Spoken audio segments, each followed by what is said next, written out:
এই সুন্দর পৃথিবীতে কে না থেকে যেতে চায়। মরিতে চাই না আমি সুন্দর ভুবনে, মানবের মাঝে আমি বাঁচিবাড়ি চাই।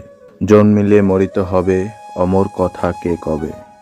স্বাগত জানাচ্ছি বাংলাদেশি ধনীদের শেষ ঠিকানা হিসাবে খ্যাত বনানী কবরস্থান থেকে।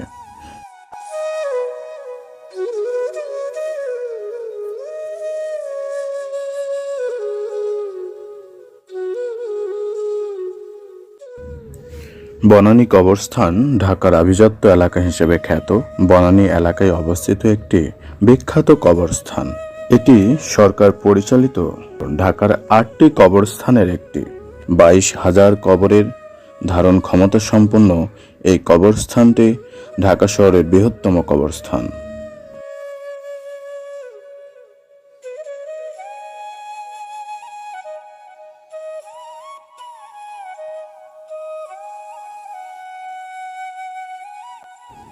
যাদের কথায় একসময় এই পুরো বাংলা চলত, সেই সব বিখ্যাত ব্যক্তিরা এই বনানী কবরস্থানে চিরনিদ্রায় শায়িত আছেন। বনানী কবরস্থানে যাওয়ার পথে এই ভাস্কর্য প্রথমে চোখে পড়ে। জীবন যে ক্ষণস্থায়ী সেটি জানান দিচ্ছে এই ভাস্কর্য।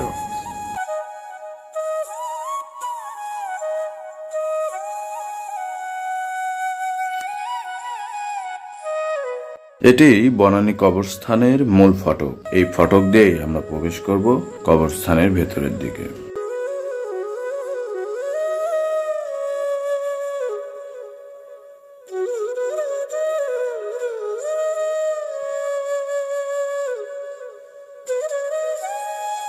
একদিন আল্লাহর ডাকে সাড়া দিয়ে এই অন্ধকার কবরের বাসিন্দা আমাদেরকে হতে হবে। সেদিন কার কখন আসবে কেউই আমরা জানি না। হয়তো আজ, নয়তো কাল, অথবা পরশু। একদিন না একদিন আমাদের সবাইকে অন্ধকার কবরে যেতে হবে। 2015 সালে ঢাকার মেয়র নির্বাচিত হন আনিসুল হক। ঢাকা শহরকে তিনি ঢেলে সাজিয়েছিলেন, যার সুফল এখনো পাচ্ছে নগরবাসী।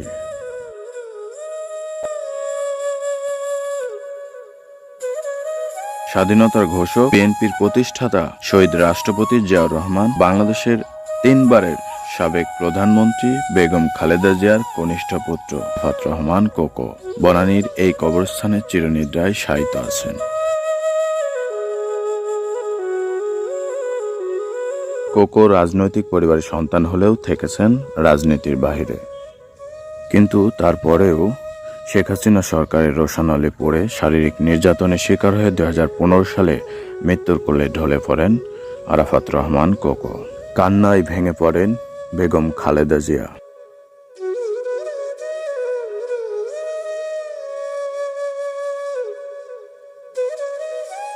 বনানীর এই কবরস্থানে চিরনিদ্রায় শায়িত আছেন 80-র দশকের ঢাকায় চলচ্চিত্রের জনপ্রিয় চিত্রনায়ক জসিম।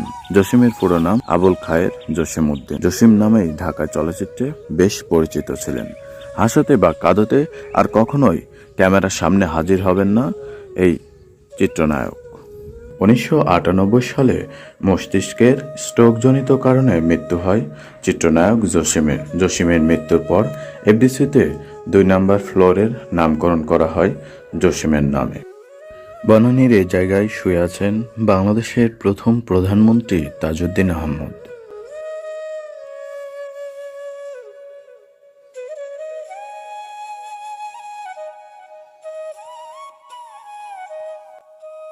দশ একর জায়গা নিয়ে এই কবরস্থানের যাত্রা শুরু হয় 1973 সালে। প্রথমে ব্যক্তিগত হিসেবে তৈরি করা হলেও বনানী পৌরসভা সবশেষ 1981 সালে ঢাকা সিটি কর্পোরেশন এই কবরস্থানটি পরিচালনার দায়িত্ব নেয়। প্রতিদিন 2-3 জন মানুষকে কবর দেওয়া হয় এই কবরস্থানে। এই বিলাসবহুল বনানী কবরস্থানে এক একটি কবর সংরক্ষণ করতে 1 থেকে 1.5 কোটি টাকা গুনতে হয়, যার কারণে অনেকেই কবর টিকে রাখতে পারে না।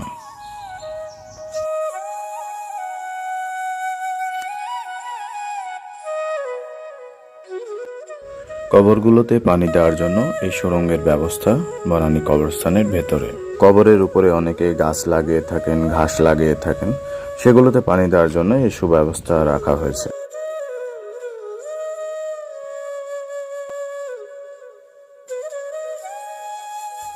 মৃত্যুর স্বাদ আমাদের সবাইকেই গ্রহণ করতে হবে। ধনী গরিব রাজা বাদশাহ সবাইকে এই মৃত্যুর কাছে ধরা দিতেই হবে। দুনিয়ার এমন কোনো শক্তি নাই সেদিন আমাদেরকে ধরে রাখতে পারে।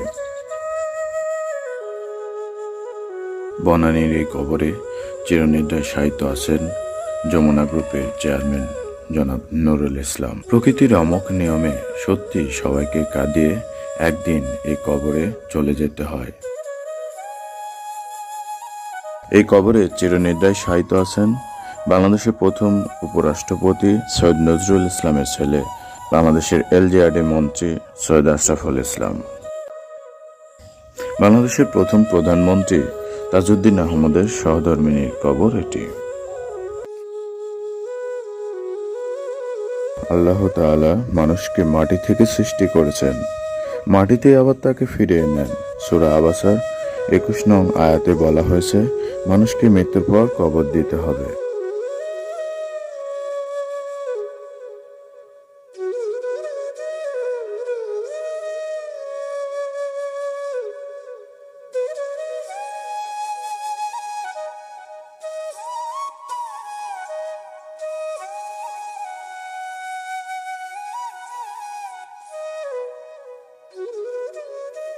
জোহরা তাজউদ্দিন লিলিকে নিয়ে কবি জসিমউদ্দিন একটি কবিতাও লিখেছিলেন। সেই কবিতা এই কবরে আসলে দেখতে পাবেন।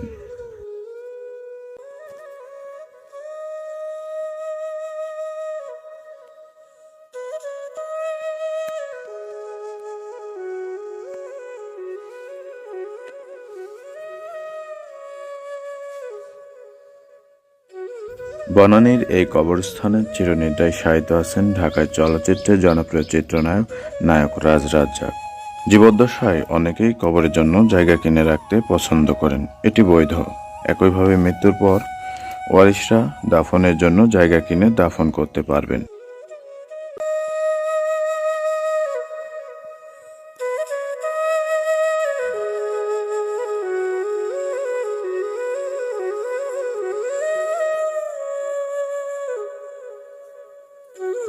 ঢাকায় চলচ্চিত্রের জনপ্রিয় চিত্রনায়ক ইলিয়াস কাঞ্চনের সহধর্মিণী জাহানারা বেগমের কবর এটি। নয়ন সম্মুখে তুমি নাই, নয়নের মাঝখানে নিয়েছ যে ঠাঁই। 1993 সালের 22 অক্টোবর স্বামী ইলিয়াস কাঞ্চনের বান্দরবানে শুটিং দেখতে যাওয়ার পথে চট্টগ্রামের পটিয়া গাছবাড়িয়া নামক জায়গায় বিপরীত দিক থেকে আসা ট্রাকের ধাক্কায় মারাত্মকভাবে আহত হন। পরে হাসপাতালে নেওয়ার পথে মারা যান।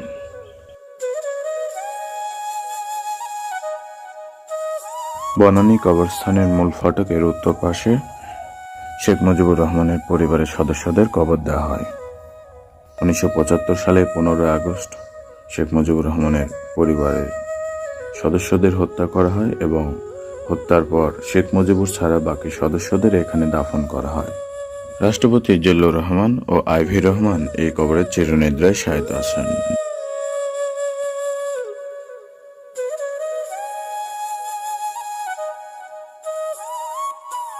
আমাদের মহানবী হযরত মুহাম্মদ সাল্লাল্লাহু আলাইহি ওয়াসাল্লাম বলেছেন, দোলনা থেকে কবর পর্যন্ত শিক্ষা নেওয়ার কথা। কবর থেকে আমাদের অনেক কিছু শিক্ষা নেওয়ার আছে। জাতীয় 4 নেতার 3 নেতা সৈয়দ নজরুল ইসলাম, ক্যাপ্টেন এম মনসুর আলী এই বনানীর কবরস্থানে চিরশায়িত আছে।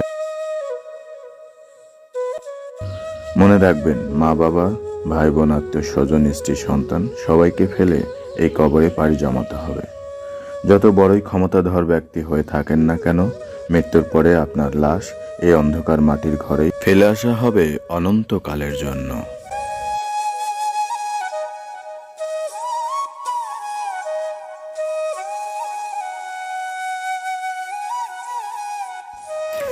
বাংলাদেশের বেশিরভাগ ধনীদেরই শেষ ঠিকানা এই বনানী কবরস্থান, যে কবরস্থানে এক একটি কবর দিতেই লাগে 1 থেকে 1.5 কোটি টাকা।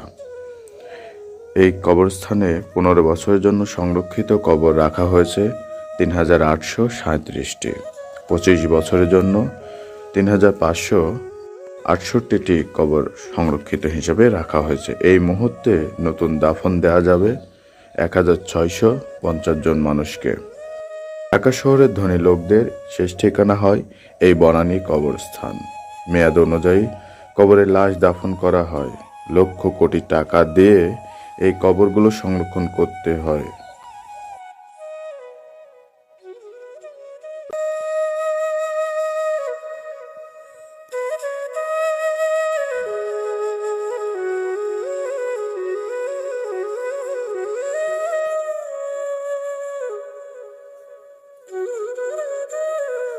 যেখানেই থাকো না কেন, মৃত্যু তোমাদের ছাড়বে না। মৃত্যু তোমাদের সাথে সাক্ষাৎ করবে।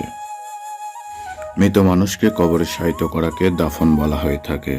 মুসলমান, খ্রিস্টান, ইহুদিদের মৃতদেহ মাটিতে দাফন করা হয়। হিন্দুদের মৃতদেহ আগুনে পুড়িয়ে দাহ করা হয়ে থাকে। পৃথিবীর প্রথম মানুষ আদম আলাইহিসসালামের ছেলে কাবিল তার ভাই হাবিলকে হত্যা করে মাটিতে পুঁতে কবর দিয়েছিল। সেটি পৃথিবীর প্রথম কবর। বাংলাদেশে দুই ধরনের কবর দেওয়া হয়ে থাকে: সিন্ধুক কবর, বগলি কবর। নরম মাটিতে সিন্ধুক কবর আর শক্ত মাটিতে বগলি কবর দেওয়া হয়। এই বনানী কবরস্থানে যারা শায়িত আছেন তাদের অনেকেরই নাম যশ খ্যাতির অভাব ছিল না। তাদের হুকুমে একসময় চলত এই বাংলা। অথচ সময়ের ব্যবধানে এই সব ধনী ক্ষমতাধর ব্যক্তিরা অন্ধকার কবরের বাসিন্দা। আজ থেকে 100 বছর পরে আমাদেরও স্থান হবে এই অন্ধকার কবরে। আমাদের প্রজন্মের কেউ হয়তো 100 বছর পরে আর দুনিয়াতে থাকবে না।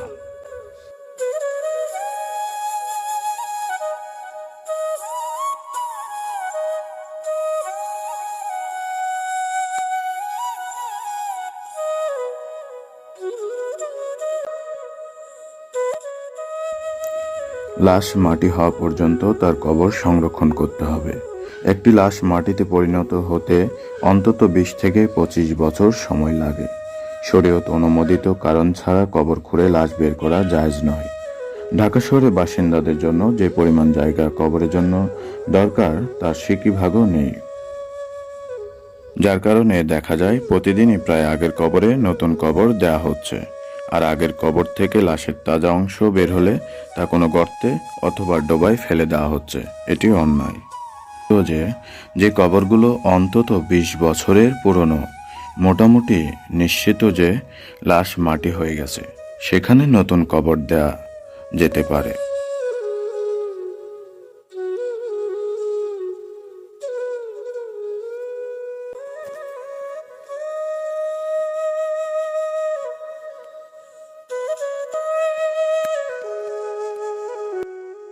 মৃত্যুর পরে আপনার সাথে কি কি ঘটবে?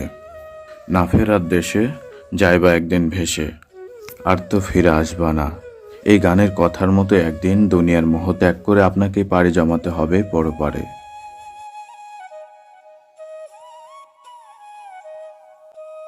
একবার এই অন্ধকার কবর জগতের বাসিন্দা হয়ে গেলে এ পৃথিবীর কেউ আপনার খবর রাখবে না। বাড়ি, গাড়ি, মিল, ফ্যাক্টরি, টাকার পাহাড় আর বিলাসিতায় কাটানো জীবন নিয়ে দুনিয়াতে আমাদের কত অহংকার, কিন্তু যাবার বেলায় শূন্য হাতে চলে যেতে হয়। জীবনে ভালো থাকার জন্য এত কিছু করলেন, জীবনের শেষ সময়ে মনে হতে পারে জীবনে এত কিছুর দরকার নেই।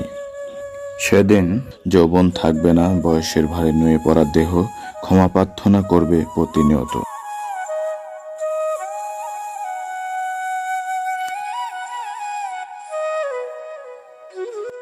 মৃত্যুর পরে শেষ গোসল দেওয়া হবে।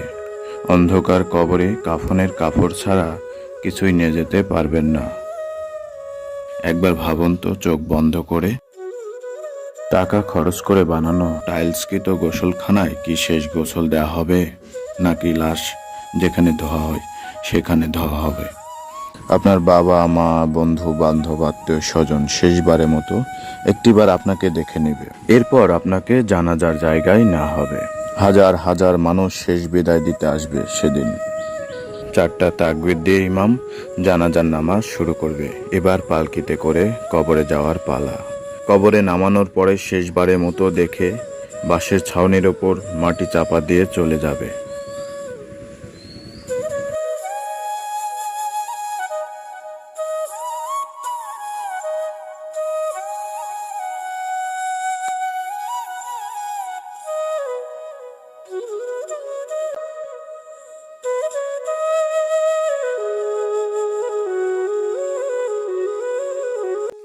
এক সেকেন্ডের নাই ভরসা, ভঙ্গ হবে রং তামাশা। চক্ষু বুঝিলে কোনো প্রাণীর জন্য সবচেয়ে ভয়ঙ্কর অভিজ্ঞতা মৃত্যু। প্রত্যেক প্রাণী মালাকুল মউতকে দেখবে, ভালো হোক বা খারাপ হোক।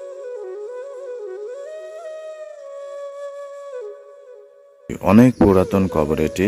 আমার দেখা মনে হয় এটি এই কবরস্থানে সবচেয়ে বেশি পুরাতন কবর বলে মনে হয়েছে।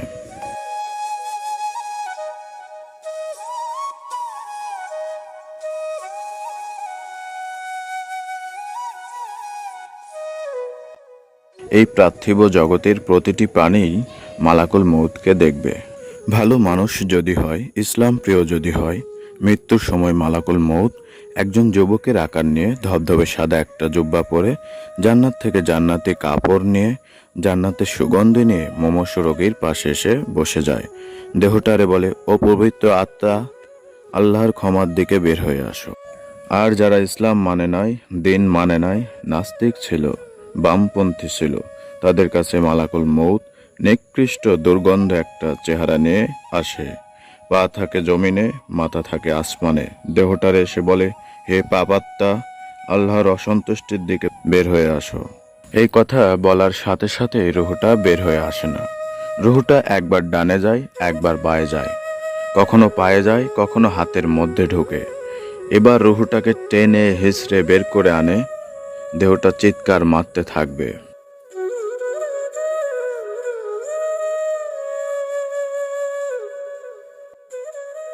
পাগলের মতো এই দুনিয়ার পেছনে ছুটে বেড়াও। এ দুনিয়া আসল নয়। আমাদের যে মরতে হবে, চলে যেতে হবে, এটা ভাবার সময় আমাদের হাতে থাকে না। আবু হুরায়রা রাদিয়াল্লাহু থেকে বর্ণিত, আল্লাহ রাসূল সাল্লাল্লাহু আলাইহি ওয়াসাল্লাম বলেন, তোমাদের কেউ যেন মৃত্যু কামনা না করে। পুণ্যবান হলে পুণ্য বৃদ্ধি করবে, আর পাপী হলে তওবা করতে পারবে।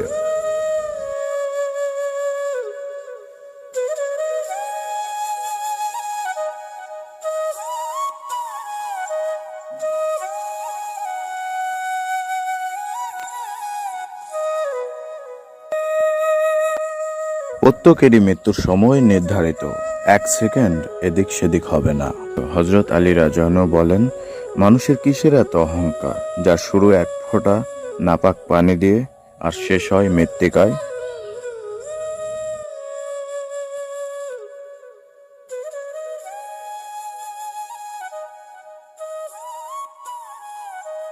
মৃত্যু আসবেই, মৃত্যু থেকে পালিয়ে থাকার অবকাশ নেই। আল্লাহ তাআলা পবিত্র কোরআনের সূরা জুমার ৮ নং আয়াতে বলেন, তোমরা যে মৃত্যু থেকে পালাতে চাও, সে মৃত্যুর সঙ্গে অবশ্যই তোমাদের সাক্ষাৎ হবে। সূরা নিসার ৭৮ নম্বর আয়াতে বলেন, তোমরা যেখানেই থাকো না কেন, মৃত্যু তোমাদের নাগাল পাবেই।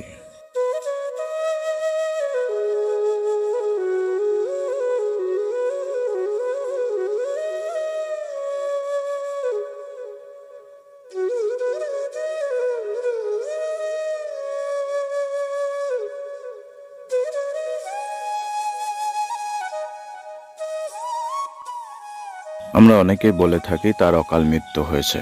আসলে ইসলামে অকাল মৃত্যু বলে কিছু নেই। সবার মৃত্যুর দিন, ক্ষণ, তারিখ পূর্ব নির্ধারিত।